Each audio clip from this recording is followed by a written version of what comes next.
अपने second chapter पे आए हुए हैं और हम आज आगे की ओर चलते हैं वेलफेयर और वेल्थ के ऊपर। You may have notice that each of these rulers dynasty was based on specifical regions at the same time they try to control other areas.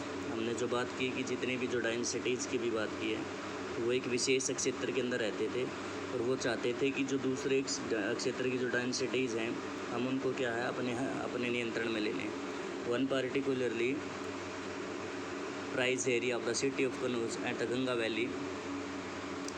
For centuries, rulers belonged to the Gurjar, Pratihar, Rashtrakoot and Pal dynasties fought for control over the Kannauj. Because there were three parties in this long period and long-drawn conflicts, historian often describe it as a three-petal struggle. उसके बाद यदि हम बात करें जो particular area इसी प्रकार का रहा है वो कन्नौज का क्षेत्र है जो गंगा वैली अंदर आता है। कई शताब्दियों तक जो रूलर हैं इसमें जो हम बात करते हैं गुर्जर प्रतिहार 1, राष्ट्रकूट 2 और पाल वंश 3। तो ये 3 डायनेस्टीज़ थी जिन्होंने इस कन्नौज को अपने नियंत्रण में लेने का प्रयत्न किया और एक लंबी लड़ाई इनकी आपस में चलती रही। और इसमें जो बात की गई है वो जो हिस्टोरियंस होते हैं इसको क्या है ट्री पेटल स्ट्रगल के नाम से देते हैं। इसको त्रिपक्षीय संघर्ष कहा जाता है क्योंकि तीन डायनेस्टीज़ है तो वो प्रमुख थी वो इसको लड़ रही थी गुर्जर प्रतिहार, राष्ट्रकूट और पाल डायनेस्टीज, इसलिए क्या इसको ट्री पेटल स्ट्रगल के नाम से जाना जाता है। As we will see page number 62 to 66, ruler also try to demonstrate their power and resources by building large temple.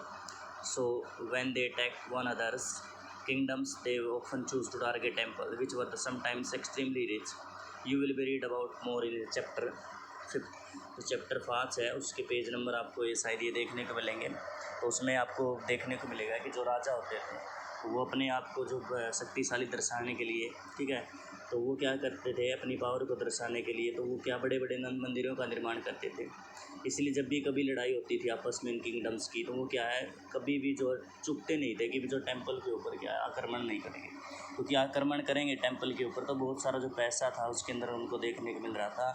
जो हम बात कर सकते हैं हीरे जवाहरात या फिर आप क्या है गहने वगैरह की बात कर सकते हैं। मूर्तियाँ बहुत ज़्यादा एक्सपेंसिव तो सोने की या फिर किसी भी मेटल्स की हो सकती है तो वो बनाई जाती थी। वैसे इन चैप्टर के इसके बारे में हम चैप्टर नंबर 5 में पढ़ेंगे। One of the most best no one of the such rulers is Sultan Mohammad of Ghazni, ठीक है। तो इसमें से एक एग्जांपल है जो एक इसी प्रकार का रूलर है सुल्तान मोहम्मद गजनी, अफ़गानिस्तान से आया। He ruled from 1997 to 1030 and extended control one part of the central Asia. 1997 से लेके 1030 तक उसने अपने मतलब कि अपने राज किया। तो जो हमारा सेंट्रल पार्ट है सेंट्रल एशिया के ऊपर उसने कंट्रोल किया। Iran and the north western part of सब कॉन्टिनेंट, ईरान और भारत का जो है सब कॉन्टिनेंट है उत्तर और जो उत्तर पश्चिमी जो क्षेत्र है भारतीय उपमहाद्वीप का उसको अपने कब्जे में लिया। He raided the subcontinent almost every year. His target were wealthy temples, including that of the Somnath, Gujarat. Much of the wealth Muhammad carried away was used to create a splendid capital city of Ghazni. उसके बाद है कि भी वो क्या करता था हर साल क्या है कि भी सब कॉन्टिनेंट के अंदर जो बहुत सारे मंदिर बने हुए थे तो उनके ऊपर वो टारगेट करता था और ये काफ़ी ज़्यादा पैसा इसके अंदर होता था, ठीक है। उसमें क्या इंक्लूड था जैसे सोमनाथ का मंदिर है गुजरात का जो आज भी हमारे भारत के अंदर बहुत ज़्यादा फेमस है और पैसे के मामले में बहुत ज़्यादा पैसा यहाँ पर जो रखा हुआ है।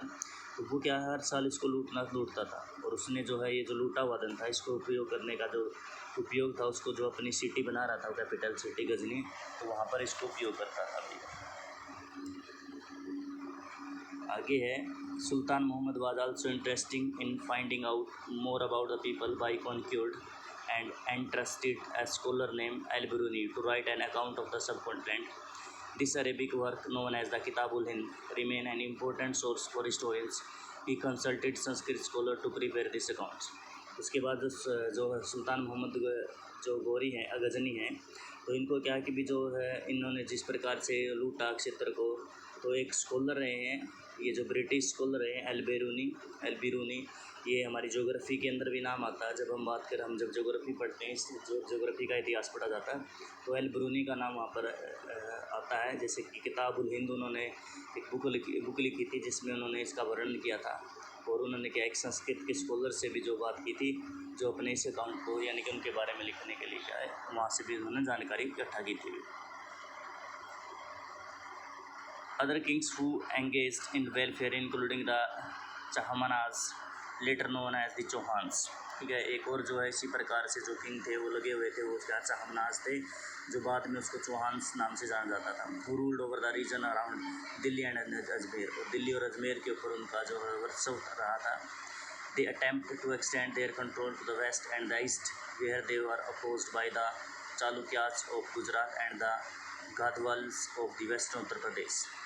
उसके बाद है कि उन्होंने जो अपना एरिया एक्सटेंड करने के लिए क्या उत्तर पश्चिमी और पूर्वीय क्षेत्र के अंदर क्या है वहाँ पर वो गए, जहाँ पर उनको क्या है सामना करना पड़ा। दो प्रमुख जो है ग्रुप रहे हैं, जिसमें है कि चालुक्यास थे गुजरात के और गढ़वालाज थे वेस्टर्न उत्तर प्रदेश के। The best known Chahmana rulers was Prithviraj III, who defeated an Afghan ruler named Sultan Muhammad Ghori in 1191, but lost to him the very next year in 1192। उसमें क्या है कि जो ये जो इस समय के जो है चाहमना जो चौहान रूलर्स में से क्या रहे, पृथ्वीराज III रहे हैं, पृथ्वीराज III वो है, उन्होंने अफ़गान के रूलर थे मोहम्मद गौरी को हरा दिया था 1191 में, लेकिन अगले साल क्या वो उनसे हार भी गए थे भाई। आगे बात करते हैं क्लोजर लुक्स द चोल्स। चोल्स के बारे में है, फ्रॉम उरियू टू तंजावुर। कुछ नाम हैं ऐसे ही देखने को मिलेंगे, पढ़ने में भी और बोलने में भी काफ़ी लंबे लंबे नाम हैं। How did the Cholas rise to the power, Cholas थे जो वो साम्राज्य के अंदर कैसे आए।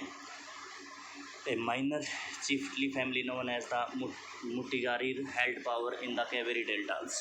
तो एक शासक रहे हैं, एक आप कह सकते हैं छोटी सी चीफ फैमिली रही है जिसको हम कहते हैं, जिसका नाम है मुट्रियार है। उन्होंने पावर थी कावेरी डेल्टा के अंदर। They were subordinate to the Pallava king of the Kanchipuram. तो वो किसके नीचे थे, सबऑर्डिनेट थे पाल किंग के, कंचीपुरम के जो पालवा किंग थे उनके नीचे थे। Vijayalaya who belongs to the ancient chiefly family of the Cholas were Uraiyur. तो विजयाला है जिनका संबंध है एंशिएंट जो चीफ फैमिली थी उनका संबंध है चोल से, जो उरियोर से स्थान से है। Capture the delta from the Muttaraiyar in the middle of the 9th century. और उन्होंने इसको क्या मुटियार जो थे उनसे क्या है इनका एरिया छीन लिया था 9वीं शताब्दी के अंदर। He built the town of Thanjavur and a temple for the goddess Nishumbhasudini there. और वहाँ पर इन्होंने क्या है कि टाउन का निर्माण किया था तंजावुर के अंदर, जो एक देवी था, देवी के नाम था Nishumbhasudevi. The successor of the Vijayalaya conquered neighbouring regions and the kingdom grew in size and powers. और जो उसके बाद जो शासक रहे हैं विजयवाला के, तो उन्होंने क्या आसपास के जो नेबरिंग रीजन्स थे उनको कंट्रोल करते रहे और अपने साम्राज्य को बढ़ाते चले गए भी।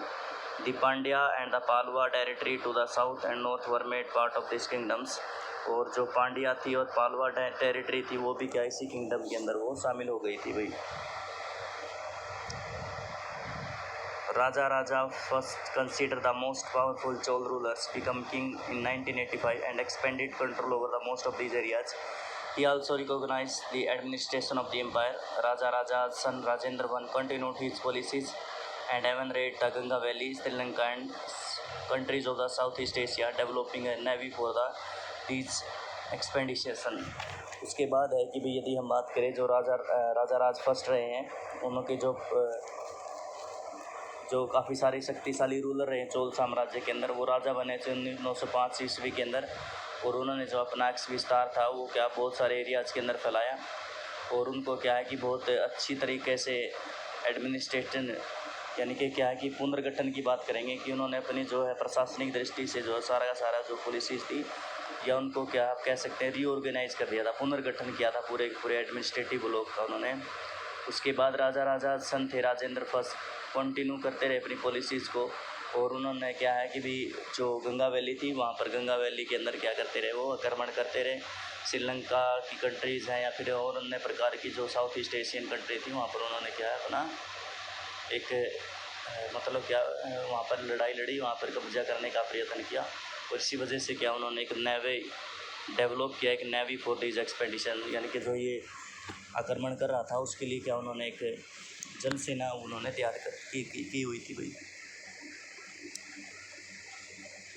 इसके बाद एक छोटा सा टॉपिक और पढ़ते हैं, थोड़ा सा मुश्किल सा रहा आज का ये टॉपिक, इसलिए आराम से बैठ के कई बार इस वीडियो को देखना, आराम से पढ़ना भी इसको। Splendid temples and bronze sculptures, उसके बाद है कि बहुत शानदार जो मंदिर थे और जो ब्रोंज को मूर्ति कला थी उसके बारे में पढ़ेंगे हम कुछ।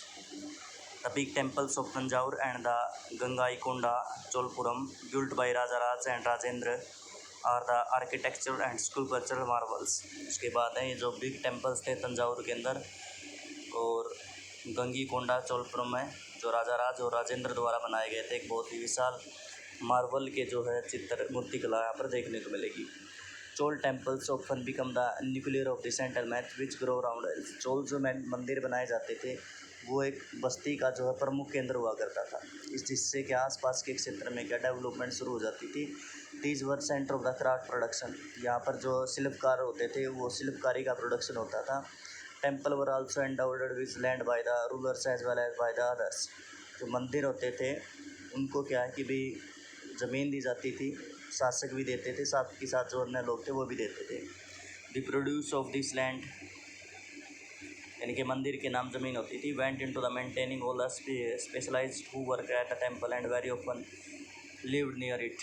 तो इसके आसपास के क्षेत्र के अंदर जो है जो स्पेशलाइज व्यक्ति होते थे, जो वर्क कार्य करते थे, वो मंदिर के आसपास ही रहना शुरू करते थे। जैसे कोई एक पुजारी था, एक कोई गार्लैंड मेकर था, कुक था, स्वीपर था, म्यूजिशियन था, डांसर वगैरह इत्यादि, वो सारे के सारे मंदिर के आसपास ही बसना शुरू कर देते थे भाई। दिस इज़ वो temple were not only place for worship, they were also the hub of economic social and cultural life as well as.